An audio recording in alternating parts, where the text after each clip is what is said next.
Get ready, power scalers. Today we're tackling the legendary Thor Odinson in an attempt to determine his power levels throughout varying versions of the character.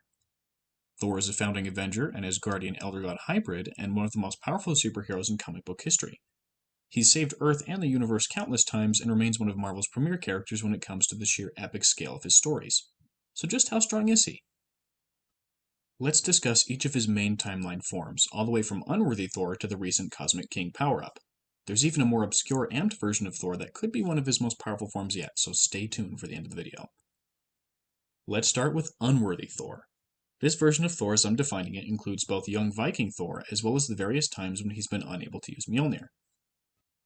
That encompasses Jason Aaron's Mighty Thor run, a good chunk of the War of the Realms storyline, young Thor and the God Butcher storyline, and multiple other instances throughout the character's history. While nowhere near as haxed as his other forms, Unworthy Thor is still incredibly deadly and capable of generating massive amounts of energy. He created a lightning blast as long as a solar system when punching the Black Order, and subsequently survived an explosion several orders of magnitude larger when the Collector's ship, which itself could contain a solar system, exploded. This is a good opportunity to talk about feats versus scaling. Thor is either explicitly holding back on Earth and in many crossover stories, or is simply written at a far lower power level than normal when he's on Earth. This was highlighted in the recent Hulk vs. Thor storyline, where Beta Ray Bill confirmed that Thor holds back almost all the time. This video explores his stats and abilities when he doesn't hold back, and when he's at his normal speed and power levels, rather than the nerfed version that some writers have used to make their street tiers look better.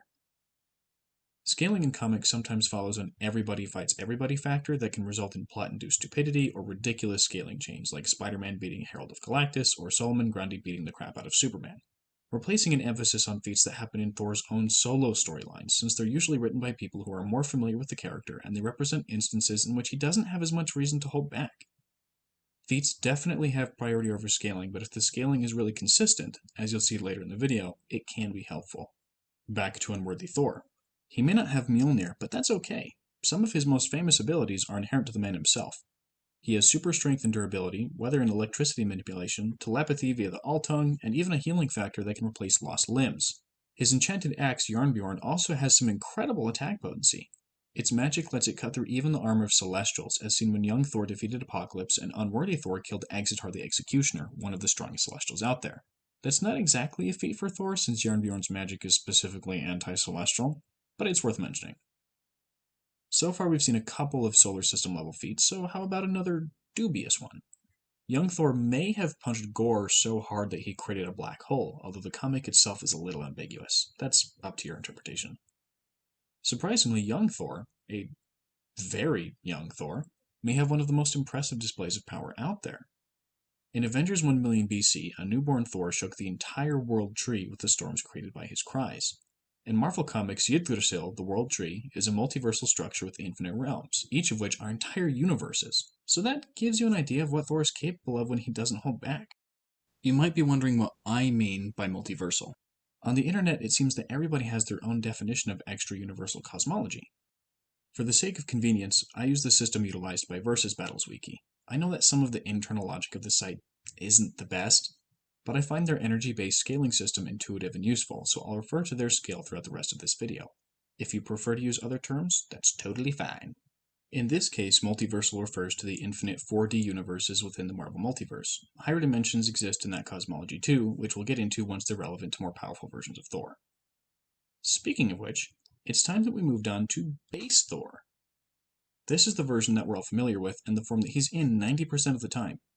He's got his trusty Mjolnir by his side, and with it embarks on heroic adventures across the multiverse. Mjolnir is commonly known as the Swiss Army knife of comic book superweapons, and that's really pretty accurate.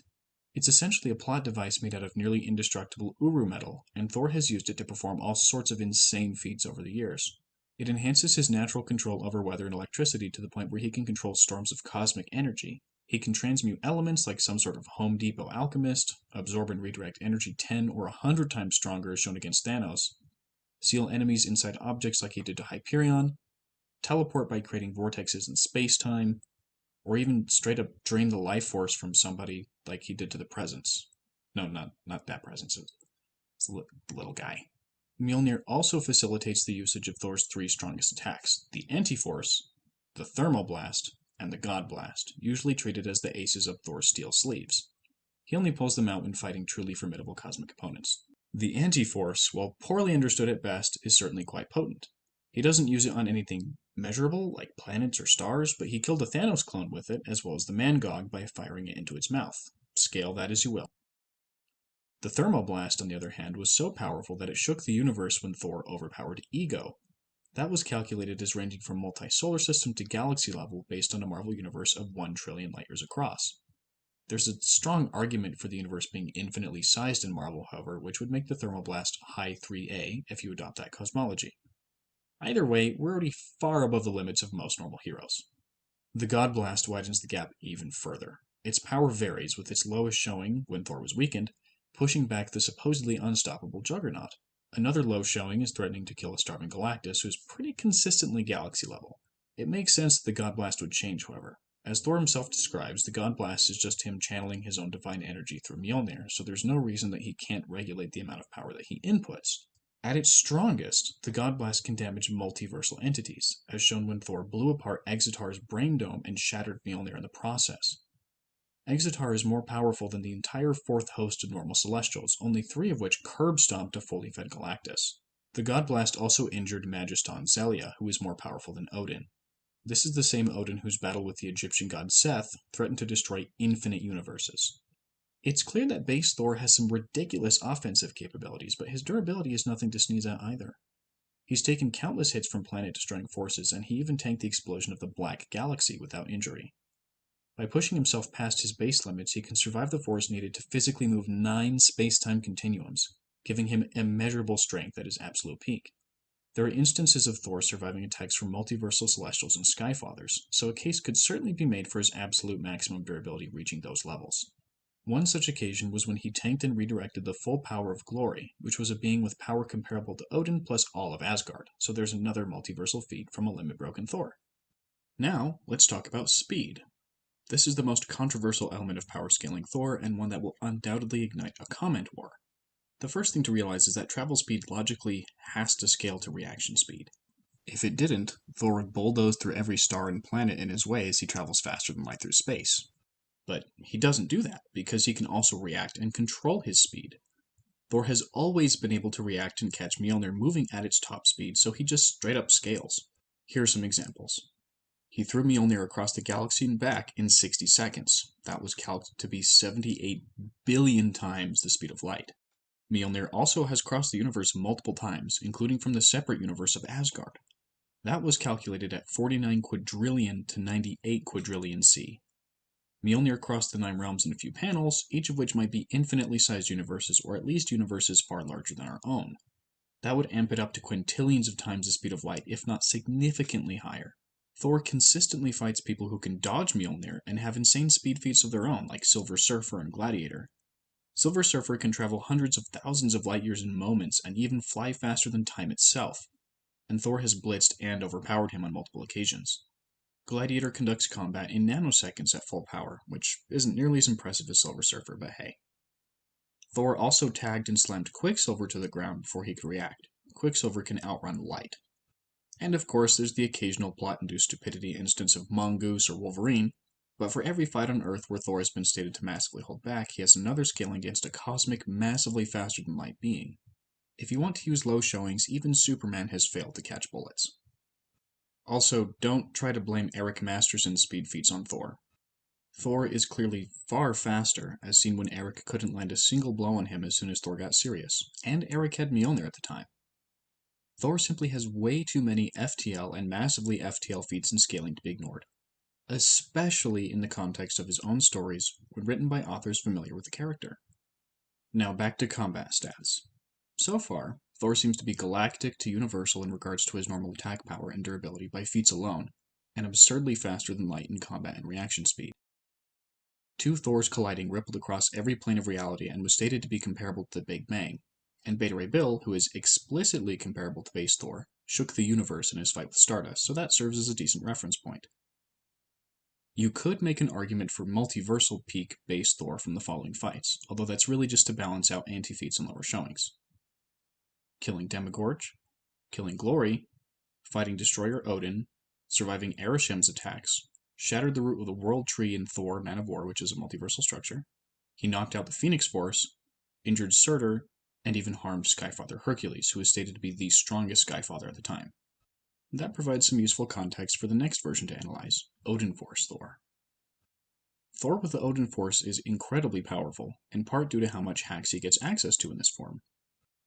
The Odinforce has been shown to reverse time, seal people's souls, remove their powers entirely, grow you to bigger than planets, raise the dead, manipulate matter on a molecular level, absorb your enemies into your soul, and even rip their souls out of their bodies and placing them into whatever container you want.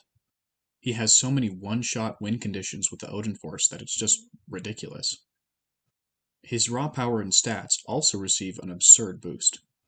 Even while possessing only an incomplete part of the Odinforce, Thor fought on par with Null, who can one-shot multiversal Celestials. The Celestial supercomputer calculated a list of beings that were capable of killing the Phoenix Force, and Allfather Thor was on that list, along with powerhouses like the Beyonders. That was supported by Allfather Thor beating the absolute living crap and the Phoenix Force out of Moon Knight's body as soon as he got serious during their fight. Once Odin dies, Thor gets the entire potential of the Odinforce. He channels the energy of 1 billion suns to kill the God Tempest and destroy Mjolnir, which is actually pretty low compared to what the Odinforce has done in the past. As I mentioned earlier, it let Odin fight on par with Seth, and their battle threatened to destroy infinite four-dimensional universes. Odin also neutralized the Flames of Surtur, which were capable of destroying infinite universes within the World Tree. Thor is pretty solidly multiversal, or 2A in this form, and hacks to crap. But it gets better. Moving on to Rune King Thor. Whoa, you might be saying. Why are you covering Rune King Thor so early in the video? Isn't he the strongest form? Well, probably not, actually. There's some solid evidence that Cosmic King Thor is significantly more powerful, but we'll get to that later. By any measure, though, Rune King Thor is an absolute monster. Where Odin received his strength from sacrificing one eye, Thor ripped both of his eyes out and earned all of the power and knowledge that the Well of Mimir had to give to him. That allowed him to see beyond quantum structure and cosmic architecture, although it's never specified to what degree, so that can't really be scaled. Rune King Thor might be the most hacked version of the character, since he evolved past death with the power of the runes and ascended to the dimension of those who sit above in shadow. Just who are these fuzzy-looking silhouettes? Nobody knows for sure, although we do know that they're as far above Odin as Odin is above a regular human. That bumps them into complex multiverse level, a full degree of infinity above the degree of multiversal power that we scaled Odin to earlier. There is some evidence to suggest that they might be Beyonders, which would place them even higher. They use some of the exact dialogue that the Beyonder used, and Loki speculates on them being Beyonders, but it's never confirmed. Anyway, they're vastly above Odin and see his full power as nothing more than a toy. It turns out that they were the beings that created the Ragnarok cycle and kept destroying Asgard over and over again in order to feed on its energies. Rune King Thor is even stronger than they are, and it's not even close. When he threatens to sever their control over Asgard, they're reduced to trying to barter with him, saying that they're so impressed with his power that they want him to join them. He doesn't fall for their tricks, of course, and destroys the Loom of Fate that gave them their ability to control Asgard's destiny. If you have an alternate way to scale Rune King Thor, either higher or lower, go ahead and put it in the comments. I've seen different interpretations that seem equally valid, and I'm sure everyone watching would love to get in on the conversation. For now, we'll move on to the next form, one that you might not have thought of. Chaos War Thor. When God of Gods Hercules fought Chaos King Amatsu Mikaboshi, it seemed that things couldn't be much worse. Mikaboshi had already absorbed 98% of the multiverse, which doesn't mathematically make sense since there are infinite universes, each with infinite dimensions stacked on top of them, but we'll let that pass. So, Hercules gave an army of the few superheroes left part of his power. This included street tiers like Spider-Man, Captain America, and Wolverine, so technically they were this powerful too. That temporary amp gave Thor the raw strength needed to brutally injure the Chaos King with a lightning blast. For reference, Chaos King is the opposite of Multi-Eternity and scared Death so badly that she just disappeared. He's classified as low outerversal for being theoretically capable of destroying the multiverse and all of its complex dimensional layering. Being amped by a power source comparable to the Chaos King and succeeding in harming him puts Chaos War Thor, at least for a few panels, within the low outerversal category as well. So how on Midgard is Cosmic King Thor going to top that?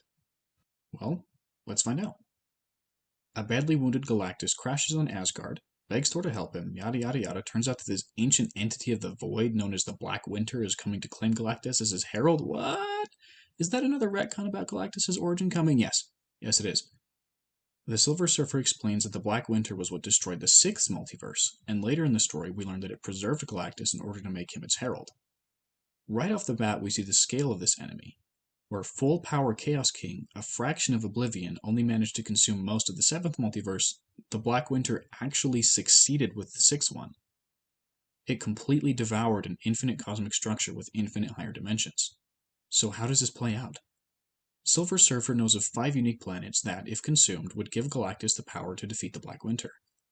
Thor gets imbued with the power cosmic and leads Galactus to those planets while trying to save their inhabitants, and he's draining more and more of the power cosmic throughout the whole thing, even flexing on Galactus and telling them that he can drain him at any time. So right now he has most of the Odinforce, in addition to more power cosmic than any heralds have had in the past before. But compared to Rune King and Chaos War Thors, that doesn't seem like much. We keep going. Galactus consumes the planets and has a scuffle with Thor during which he confirms that he is more powerful than he has ever been. This story takes place after the ultimate storyline in which Lifebringer Galactus was featured, meaning that this Crimson World Galactus is indeed the strongest version of the character yet to exist. He'd have to be in order to battle a being who can erase the entire multiverse. And Thor holds his own. Even better, Thor uses a God Blast that damages the Black Winter itself. And even better, Thor completely drains the full power cosmic from Crimson World Galactus and kills him, taking for himself all of that energy, and in doing so becomes the most powerful Thor in the history of Marvel. He uses that power to mortally wound the Black Winter in a single explosion of divine lightning. A multiverse eater, stronger than multi-eternity, reduced to a snowflake with one attack. Granted, Thor uses up all of the power cosmic that he stole in order to do it, but it still happened. Where Chaos King failed, the Black Winter succeeded, and Cosmic King Thor defeated it, placing him solidly in the outerversal category. Please leave comments below and make sure to argue with each other. Let me know if I missed any notable feats or versions of the character, and have a fantastic day. We'll see you next time on the Vividen.